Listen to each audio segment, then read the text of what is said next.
이 시간에 오늘 우리에게 주신 하나님의 말씀 함께 나누겠습니다. 함께 나눌 하나님의 말씀은 누가복음 1장 30절에서 35절의 말씀입니다.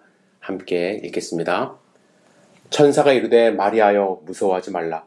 내가 하나님께 은혜를 입었느니라. 보라 내가 잉태하여 아들을 낳으리니 그 이름을 예수라 하라. 그가 큰 자가 되고 지극히 높으신 이의 아들이라 일컬어질 것이요 주 하나님께서 그 조상 다윗의 왕위를 그에게 주시리니 영원히 야곱의 집을 왕으로 다스리실 것이며 그 나라가 무궁하리라. 마리아가 천사에게 말하되 나는 남자를 알지 못하니 어찌 이 일이 있으리이까. 천사가 대답하여 이르되 성령이 내게 임하시고 지극히 높으신 이의 능력이 너를 덮으시리니 이러므로 나실 바 거룩한 이는 하나님의 아들이라 일컬어지리라. 아멘. 주실 말씀을 기대하면서 잠시 기도드리겠습니다. 사랑과 은혜가 충만하신 아버지 하나님, 주님의 말씀을 사모합니다. 말씀하여 주시옵소서. 주님의 말씀으로 우리의 삶이 변화될 수 있도록 축복하여 주시옵소서. 이 시간 주님의 말씀만이 선포될 수 있도록 지켜주시옵소서. 예수님의 이름으로 기도드렸사옵나이다. 아멘. 오늘부터 우리는 4주간 예수님의 탄생을 기다리는 대강절 혹은 대림절로 지내게 됩니다. 이 대강절은 영어로 애드벤트입니다. 그래서 이 단어는 옴 혹은 도착을 의미하는 라틴어 애드벤투스에서 유래된 말입니다. 따라서 이 대강절은 4주간 동안 세상에 메시아로 오신 예수님의 탄생을 생각하며 이 경건한 마음으로 예수님의 오신 날을 준비하는 그러한 기간으로 우리가 지내게 될 것입니다. 여러분은 평소에 지난 해까지 이 성탄절을 어떻게 준비하고 계셨습니까? 어떤 분들은 성탄절 선물을 준비하며 이 기쁨을 나누기 위하는 마음으로 이제 준비하신 분들도 계셨을 것이고, 어떤 분들은 전등 또 나무 이런 것으로 이제 집안을 꾸미면서 성탄을 준비하셨을 수도 있습니다. 여러분들 각자의 상황에 맞게 기쁨으로 예수님이 이 땅 가운데 오신 성탄절을 준비하시기를 부탁을 드립니다. 그런데 저는 여러분들에게 약간의 숙제를 드리고 싶습니다. 저는 4주간에 걸쳐서 매 주일에 제가 드린 숙제, 제가 드린 질문들을 통해서 좀 함께 생각해보는 성탄절이 되었으면 좋겠습니다. 저는 4주간에 나라면 어떻게 했을까라는 주제로 말씀을 나누려 하는데요. 오늘은 첫 번째 시간으로 나라면 어떤 반응을 보였을까? 그리고 다음 주일에는 나라면 어떤 선물을 준비했을까? 또 셋째 주일에는 나라면 어떤 삶을 살았을까? 그리고 마지막 네 번째 주일에는 나라면 어떠한 미래를 준비할 것인가? 라는 주제로 각각 말씀을 나눌 것입니다. 여러분, 말씀을 들으면서 그리고 말씀을 들은 후에 나라면 일주일 동안 어떻게 했을까라는 생각을 하시면서 하나님이 원하시는 모습의 삶을 살아보시기를 부탁을 드립니다. 그러면서 우리가 함께 조금 더 뜻깊은 2023년 성탄절을 맞이했으면 좋겠습니다. 오늘은 첫 번째 시간으로 나라면 어떻게 반응했을까라는 주제로 말씀을 나누고 싶습니다. 얼마 전에 한국에서 여러분들도 들어보셨을 텐데요. 혹은 그 질문을 받아보셨을 수도 있는데 이런 질문이 유행했습니다. 카톡이나 메신저로 엄마, 내가 바퀴벌레로 변하면 어떻게 할 거야? 라는 질문을 어머니 혹은 아버지에게 보내서 그 반응을 살피는 놀이가 유행했었습니다. 이 놀이는 프란츠 카프카의 변신이라는 소설에서 비롯된 것으로 추측하는데 이 물음에 여러 가지 답변이 존재합니다. 어떤 답변은 감동적일 수도 있고요. 또 어떤 답변은 절망적일 수도 있어서 그 반응을 보기 위해서 유행처럼 퍼진 그러한 놀이 가운데 하나입니다. 먼저 감동편이 있습니다. 한 아들이 엄마에게 엄마는 내가 바퀴벌레가 되면 어떻게 할 거야? 라는 질문에 바로 엄마는 이런 답변을 보냅니다. 난 엄마 바퀴벌레가 되어야지 라는 답변이 온 거예요. 그리고 결국에는 이 엄마는 너는 영원한 내 아기다 라며 이제 감동적인 대화를 나눈 것이 화제가 되었습니다. 반면에 절망편도 있어요. 여러분들 예상하시겠죠? 자녀가 이런 질문을 했을 때 엄마가 어떤 엄마는 화형 이렇게 단답형으로 이제 답한 엄마도 있고, 또 어떤 엄마는 바퀴벌레면 난 죽여 라고 답한 것입니다. 자녀가 다시 이렇게 묻습니다. 내가 자식인데 나를 죽여? 라고 물으니까 엄마는 바퀴벌레는 나쁜 벌레 이렇게 짧게 대답을 해서 강력한 인상을 남긴 그런 대화가 있습니다. 또 이런 답도 있습니다. 이런 답을 저도 이번에 처음 알았는데 먹금이라고 이야기를 합니다. 먹이 금지라는 뜻으로 말이나 행동에 관심을 아예 주지 않는다라는 뜻이 담겨진 답변인데요. 아빠한테 질문을 합니다. 아빠, 내가 자고 일어났는데 바퀴벌레가 되어 있으면 어떻게 할게요? 이렇게 질문을 하니까 아빠는 단 두 마디로 답을 합니다. 자라. 이렇게 했어요. 그러니까 딸이 예, 그리고 이제 대화가 단절된 그런 답변도 있습니다. 여러분은 어떠한 답변을 듣고 또 어떠한 답변을 할 수 있을까요? 여러분, 이 질문은요, 사실 질문 자체가 정상적인 질문이 아니기 때문에 우리가 원하는 답을 듣지 않을 수도 있다는 것을 기본적으로 여러분들 아셔야 돼요. 그리고 이러한 질문에 대한 답은 사람의 성격, 성향, 그리고 경험 등에 따라서 다 다양할 수 있다는 것을 아셔야 하기 때문에 그 답변이 곧 사랑의 척도라고 규정해서는 절대로 안 됩니다. 그런데 이러한 답변을 두고 아빠가 엄마가 나를 사랑하냐 아니냐, 우리 아빠는 뭐 극티야, 뭐 이렇게 이야기하면서 서운해하는 경우가 많다라고 합니다. 여러분, 이 권충 자체를 해충이긴 하지만 극혐하는 사람이 있어요. 저 멀리서 나타나도 막 부들부들 떠는 분들도 계시고요. 또 그렇지 않는 분들도 있습니다. 그럼 당연히 답이 다르죠. 또 바퀴벌레에 대한 안 좋은 경험이, 다 안 좋은 경험을 갖고 계시겠지만 있는 사람과 또 그렇지 않는 사람의 반응이 좀 다를 수 있다는 것 여러분들 아셔야만 합니다. 제가 왜 이 말씀을 드리냐면, 우리는 어떤 소식을 들었을 때 그 사람의 성격, 경험, 그리고 처해 있는 상황에 따라서 각각 다른 반응을 나타낼 수 있음을 아셔야만 합니다. 즉흥적인 반응으로 그들의 진정성을 의심해서는 안 돼요. 하지만 때로는요, 우리가 듣게 되는 어떤 소식에 대한 반응은 그 사람이 평소에 어떤 생각을 하면서 살았는지, 그리고 어떤 믿음으로 살아왔는지에 대한 약간의 리트머스 종이와 같은 역할을 할 수 있다라고 저는 생각을 합니다. 특별히 2000년 전에 예수님이 탄생했다는 그 소식을 들은 사람들의 반응을 보면은요, 그 사람들이 어떠한 생각을 갖고 평소에 살아왔는지를 알 수가 있다라는 것이죠. 저는 신약 성경에 나오는 예수님 탄생에 관련된 소식을 들은 세 부류의 사람들의 각각의 반응에 대해서 살펴보려고 합니다.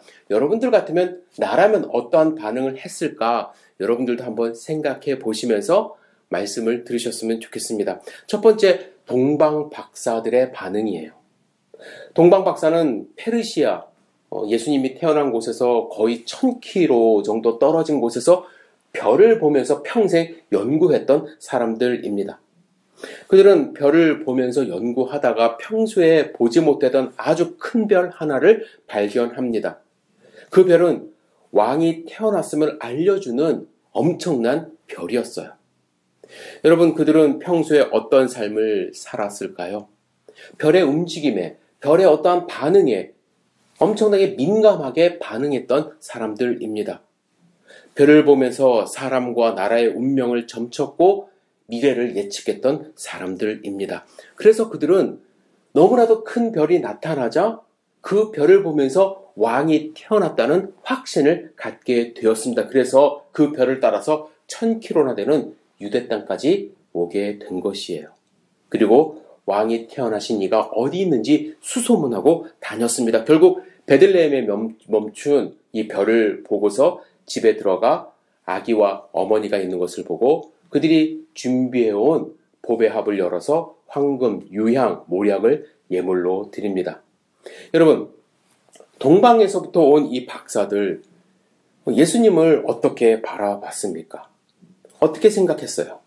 예수님을 왕으로 생각했고 왕으로 바라봤습니다. 그리고 예수님이 왕으로서 어떤 역할도 하실 분인지 그들은 대충 짐작을 했던 것 같아요. 그래서 예수님께 왕에게 어울릴 선물을 준비했습니다. 황금은 두말할 것 없이 권위를, 왕의 권위를 상징합니다. 이 모략은 시체 부패를 방지하는 약으로 사용된 것입니다. 막 태어난 아기에게, 물론 이제 모략이 값비싼 약이긴 하지만 이 모략을 선물한 이유는 무엇일까요? 인류를 위해 죽으실 메시아라는 것, 그들은 짐작을 했다라는 거예요. 장례를 준비한 거예요. 그리고 유향은 제사장들이 성소에서 분향할 때 사용한 향신료입니다. 지극히 거룩한 향으로 구별이 되었어요. 따라서 동방박사는 예수님이 거룩하신 분, 하나님의 높으신 제사장이라는 것을, 대제사장이라는 것을 인정했다라는 거예요. 하지만 안타까운 사실 우리는 알고 있습니다. 그들은 거기까지 했어요. 동방박사들 대단한 사람들입니다. 1000km를 목숨 걸고 왔어요. 왜냐하면 예수님을 왕으로 인정했기 때문에. 하지만 그들은 결국 경배만 하고 집으로 돌아갔어요. 저는 이 동방박사들의 행동을 보면서 그들이 한 행동은 지적 호기심을 충족하기 위한 행동까지였다라고 생각할 수밖에 없습니다. 예수님이 어떤 분인지 알았고, 그렇죠? 예수님이 어떤 분인지 알았고 예수님을 보기 위해 찾아왔어요. 하지만 거기까지가 그들의 한계였다라는 것이죠. 많은 사람들이 예수님에 대하여 압니다. 알아요. 교회 안 다니는 사람들도 대충 예수님이 어떤 분인지 어릴 때부터 들어서 압니다. 선한 삶을 살았고 십자가에서 인류의 죄를 위하여 죽으셨다는 사실 알고 있는 분들 많아요. 그래서 그렇게 선한 분이 태어난 날이 성탄절이기 때문에 그들도 뭐 케이크를 사던 선물을 주고받던 성탄절을 즐거워합니다. 하지만 거기까지. 예수님을 믿고 따르는 삶이 아니라 거기까지 자기의 지적 호기심을 충족하는 데까지만 하는 경우가 많다는 것을 우리는 알고 있습니다. 여러분들의 반응은 어떠신지요? 혹시 동방박사형 반응을 보이는 것은 아닌지 모르겠습니다. 두 번째 반응은 헤롯 대왕의 반응입니다. 헤롯 대왕은 유대인이 아니었습니다. 유대인이 깔보며 경멸했던 에돔, 이두메 출신의 왕이었습니다. 이두메 출신으로서 유대인의 왕이 된 거예요. 로마의 힘을 입어서 그는 왕이 되었습니다. 그러니까 이 유대인들이 이두메 사람들을 경멸했기 때문에 왕으로 인정하지 않으려고 했어요. 그래서 헤롯은 자기가 힘들게 얻은 이 왕권, 유대인의 왕권, 이것을 유지하고 인정받기 위해서 엄청난 노력을 합니다. 먼저 돈을 사용해서 사람들의 마음을, 환심을 사려고 했습니다. 유대인들이 무엇이 가장 필요한가 이렇게 봤더니 성전이 너무 낡아서 성전 재건을 해주면 유대인들의 환심을 살 것이라고 생각을 했습니다. 여러분들이 아시는 것처럼 솔로몬이 엄청나게 돈을 들여서 지은 성전이 바벨론에 의하여 완전히 무너지지 않았습니까? 이 무너진 성전을 유대인들이 포로에서 귀환하자마자 주변에 있는 나무들을 갖고 와서 다시 수룹바벨을 중심으로 재건을 했습니다. 하지만 돈이 없는 상태에서 재건했기 때문에 너무나도 시간이 지나면서 낡게 되었어요.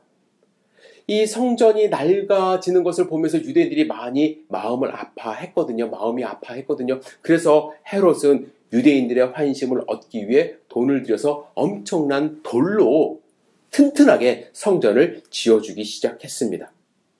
사람들은 엄청난 돌로 아름답게 지어지는 성전을 보면서 아름답다고 환호하기 시작했죠. 그래서 유대인들의 마음을 좀 샀어요. 반면에 이 왕권을 유지하기 위하여 경제자들은 아주 무자비하게 죽이는 잔혹함을 보였습니다. 대중의 인기를 얻었던 젊은 제사장을 저수지에 익사시켰고 그가 총애하던 왕비가 자기의 왕권을 넘보자 목매달아 죽였습니다. 주변 사람들의 속임수에 빠져서 죄 없는 두 아들을 처형했고 임종의 자리에서까지 두 아들을 죽이라고 명령하며 임종을 맞이합니다. 그래서 역사가 요세푸스는 헤롯의 아들이 되기보다 차라리 그의 돼지가 되는 것이 낫다라는 말을 남겼습니다. 그럼 평소에 오직 관심이 무엇이었습니까? 왕권을 유지하고 왕권을 갖고 사람들에게 추앙받는 것을 그의 관심거리로 가졌던 것입니다. 그런데 동방에서 온 유명한 박사들이 유대인의 왕으로 나신 이가 어디 있느냐라면서 찾고 다닌다는 소식을 들었습니다. 헤롯은 황당했죠. 내가 지금 유대인의 왕인데 내가 이 왕권을 유지하기 위하여 얼마나 노력하고 있는데 유대인의 왕이 따로 있다고? 헤롯은 이 사실을 받아들일 수가 없었습니다. 대제사장들, 서기관들을 불러서 하나님이 어떻게 예언했는지 찾아보게 합니다. 그들이 베들레헴이라고 말을 합니다. 그래서 동방 박사에게 만약에 왕을 찾으면 알려달라고 부탁을 합니다. 그러나 동방 박사들은 바로 집으로 돌아가지 않았습니까? 후에 헤롯이 어떤 일을 행합니까? 2살 미만의 아이들, 베들레헴 주변에 있었던 2살 미만의 남자 아이들을 죽이는 만행을 저지르게 됩니다. 헤롯은 예수님이 태어났다는 소식을 어떻게 했어요? 거절했습니다. 거절했어요. 받아들이지를 않았어요. 마지막으로 우리가 살펴볼 반응은 마리아의 반응입니다. 마리아는 어떤 사람일까요? 성경에 마리아가 의외로 많이 등장하지 않습니다. 그러나 누가복음에 등장하는 마리아와 엘리사벳의 이 대화를 살펴보면 마리아는 어릴 때부터 순수하고 정결한 삶을 산 사람임을 알 수가 있습니다.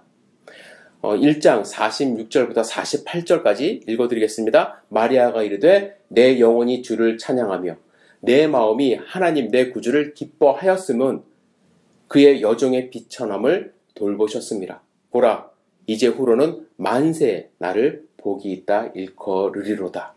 여러분 이 당시 마리아는요 16살 혹은 많아봐야 18살 정도 되는 소녀의 나이였습니다. 이 여인의 꿈은 무엇이었을까요? 그 당시 팔레스타인 지방에서 유대인 여인의 꿈은 그렇게 정치적으로 성공하거나 경제적으로 성공하는 꿈을 가질 수가 없었습니다.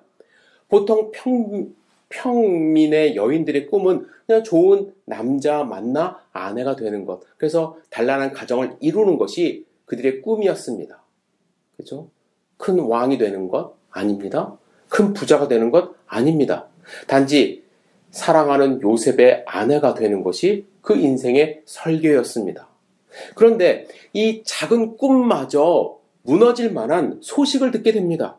천사가 나타나서 마리아에게 말을 하죠. 보라 내가 잉태하여 아들을 낳으리니 그 이름을 예수라 하라. 이 소식을 들은 마리아의 그 마음 어떠했을까요? 아 기쁘다 구주 오셨네. 이렇게 마음이 뛰었을까요? 기뻤을까요? 아니에요. 여러 가지 생각이 들었을 것입니다. 가장 현실적인 생각은 무엇이냐면 이제 막 정혼한 요셉에게 이 이야기를 어떻게 해야 하나. 아직 결혼하지 않았거든요. 정혼한 상태였거든요. 내가 이 이야기를 집안 어른들에게 하면은 그 집안에서 쫓겨날 수도 있는 상황입니다. 얼마나 황당했겠습니까? 마리아는 너무나도 놀라서 이렇게 반문합니다. 나는 남자를 알지 못하니 어찌 이 일이 있으리이까. 그런데 천사는 더 놀라운 말을 합니다. 성령이 내게 임하시고 지극히 높으신 이의 능력이 너를 덮으시리니 이러므로 나실 바 거룩한 이는 하나님의 아들이라 일컬어지리라. 여러분들이 만약에 이 말을 들었다면 여러분들은 어떻게 반응했을까요? 물론 전혀 다른 상황이지만 이 말은 어쩌면요. 엄마 내일 내가 바퀴벌레가 되면 어떻게 할 거야? 라는 질문보다도 더 현실성이 없는 말일 수도 있습니다. 그런데 마리아는 이 말을 듣고 이렇게 답을 해요. 주의 여종 이온이 말씀대로 내게 이루어지리이다. 마리아는 받아들였다라는 거예요. 처녀가 아기를 갖는 것도 말이 안 되는데 거룩한 하나님의 아들을 낳는다는 이 천사의 말까지 그냥 받아들였어요. 마리아는 천사의 말을 받아들였고 예수님의 어머니로서의 삶을 살아갑니다. 여러분, 예수님의 어머니로서의 삶 어땠을까요? 사람들이 성모라고 하면서 다 떠받드는 그러한 삶을 살았을까요? 아니에요. 아마 주변 사람들이 계속 수군거리는 말을 들으면서 살았을 것입니다. 아니, 어떻게 사람이 그때 당시는 엄청난 유교, 지금 조선시대보다 더한 사회였거든요. 결혼식도 하지 않고 아기를 갖지? 2000년 전 유대 사회에서 있을 수 없는 일이 일어났거든요. 그냥 요셉이 받아줬기 때문에 살아갈 수 있었지, 만약에 요셉이 받아들이질 않았다면 마리아는 쫓겨날 수밖에 없는 그러한 사회적인 분위기 속에서 살아갔다라는 거예요. 그리고 목수의 아내로서 평생 가난한 삶을 살아갔습니다. 뿐만 아니라 그는 33살의 아들이 십자가에 모진 고통을 당하며 죽어가는 그 모습을 바라봐야만 했던 여인의 삶을 살았습니다. 그는 이 모든 것을 받아들였어요. 거절하지 않았어요. 그냥 호기심으로 그냥 한쪽 귀로 듣고 흘리는 삶을 산 것이 아니었습니다. 받아들이는 삶, 함께하는 삶을 살아갔던 거예요. 저는 지금까지 예수님의 탄생 소식을 접한 세 부류의 사람을 잠깐 살펴보았습니다. 경이롭게 생각하며 단숨에 수백 킬로를 찾아온 동방박사들이 있었습니다. 하지만 그들은 예수님의 탄생을 확인하고 경배하고 바로 돌아갔습니다. 그들은 어찌 보면 호기심을 채우는 수준에서 머물렀어요. 유대인의 왕의 탄생은 절대로 있어서는 안 된다는 생각을 하며 2살 미만의 남자아이를 죽여버린 헤롯의 반응도 있었습니다. 그는 예수님의 탄생 소식을 거절했고 오히려 경멸했습니다. 반면에 말도 안 되는 상황 속에서 예수님의 잉태 소리를 들었지만 오히려 모든 것을 받아들이고 순종하는 삶을 살아간 마리아도 있었음을 우리는 지켜봤습니다. 만약에 여러분들이 예수님의 탄생의 소식을 들었다면 어떤 반응을 보였을까요? 어떤 분은 동방박사처럼 호기심을 갖고 기뻐했을 거예요. 선물까지 준비해서 찾아가 경배했을 것입니다. 하지만 자신의 호기심이 충족되었을 때 바로 집으로 돌아가는 모습을 보였을 거예요. 어떤 분은 말도 안 된다며 화를 내고 그 소식 자체를 거부하는 사람들도 있었을 거예요. 우리는 물론 헤롯처럼 반응하지는 않았을 것입니다. 하지만 여러분, 많은 사람들이 헤롯처럼 살아가는 것 알고 계십니까? 내가 왕인데, 내가 이것 유지하기 위하여 얼마나 노력했는데 누가 감히 나를 다스리는 왕으로 왔다라는 거지.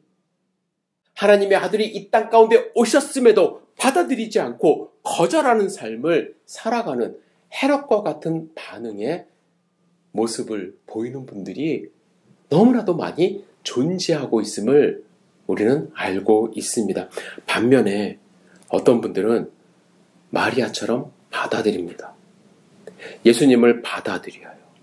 예수님을 품습니다.